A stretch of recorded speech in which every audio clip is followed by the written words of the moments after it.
বাংলাদেশ জাতীয়তাবাদী সামাজিক সাংস্কৃতিক সংস্থা জাসাস কুমিল্লা উত্তর জেলার সাধারণ সম্পাদক কণ্ঠযোদ্ধা এস.এম. মিজান এর চিকিৎসার জন্য চীনে যাবেন ৪ জুন। তাকে আর্থিকভাবে সহযোগিতা করার জন্য এগিয়ে আসলেন দাউদকান্দি উপজেলা বিএনপির আহ্বায়ক এম.এ. লতিফ ভূঁইয়া এবং মালয়েশিয়া প্রবাসী ও বিশিষ্ট ব্যবসায়ী জাকির হোসেন। ২৭ মে বুধবার দুপুরে তার নিজ বাড়ি লক্ষ্মীপুর গিয়ে আর্থিক এই সহযোগিতার হাত বাড়িয়ে দেন এবং সবার কাছে দোয়া চান কণ্ঠযোদ্ধা এস.এম. মিজান যেন সুস্থ হয়ে সবার মাঝে ফিরে আসেন। আপনারা দাউদকান্দি উপজেলাবাসী জানেন যে আমাদের আজকে আমরা যেই জায়গায় বসে আছি, আমার পাশে যেই ছেলেটা বসে আছে উনি হলেন আমাদের কুমিল্লা উত্তর জেলা জাসাসের সদস্য সচিব।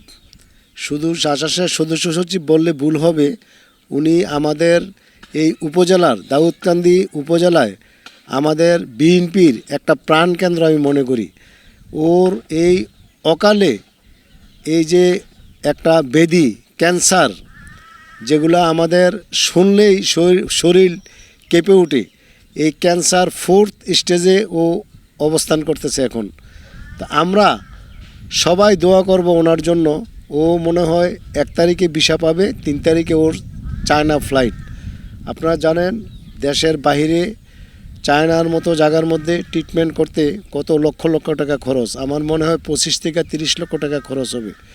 তো এর মধ্যে আমি আমার তরফ থেকে এবং ডক্টর খন্দকার মোশাররফ হোসেন সাহেবের তরফ থেকে ওনাকে কিছু অনুদান দেওয়া হয়েছে। আর আমি আশা করব আমাদের দাউদকান্দি উপজেলার যারা সচ্ছল তাদের প্রত্যেকের উচিত এই মিজানুর রহমান পাপ্পুর এই অসময়ে তার পাশে দাঁড়ানো। তা আমি অবশ্যই সবাইকে আজকে বলবো যাতে মিজানুর রহমান পাপ্পুর পাশে এসে দাঁড়ায়।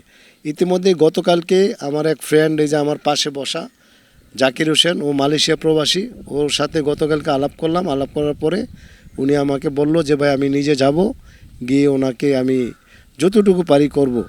আবার আমার আরেক ফ্রেন্ড সিঙ্গাপুর প্রবাসী বাবুল মিয়া, ও নিজেরও ক্যান্সার, ও দেশে আসছে গত পরশুদিন।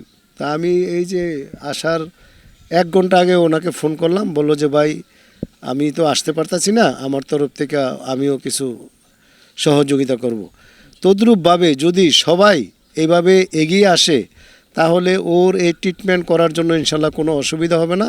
এবং আমি আল্লাহর দরবারে দোয়া করি, আমি আশাবাদী যে ও যে জায়গায় ট্রিটমেন্ট করার জন্য যাচ্ছে ইনশাল্লাহ উনি আবারও সুস্থ হয়ে আমাদের মাঝে ফিরে আসবে।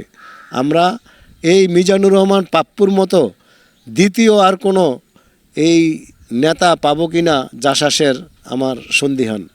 তো পরিশেষে আমি আবারও আল্লাহর কাছে, আল্লাহর দরবারে দুহাত ধরে মোনাজাত করে দোয়া করব যাতে এই মিজানুর রহমান পাপ্পুকে আল্লাহ রোগমুক্ত করে আমাদের মাঝে ফিরিয়ে দেয়। সূচনা community.tv, বিনোদনের পাশাপাশি খবর।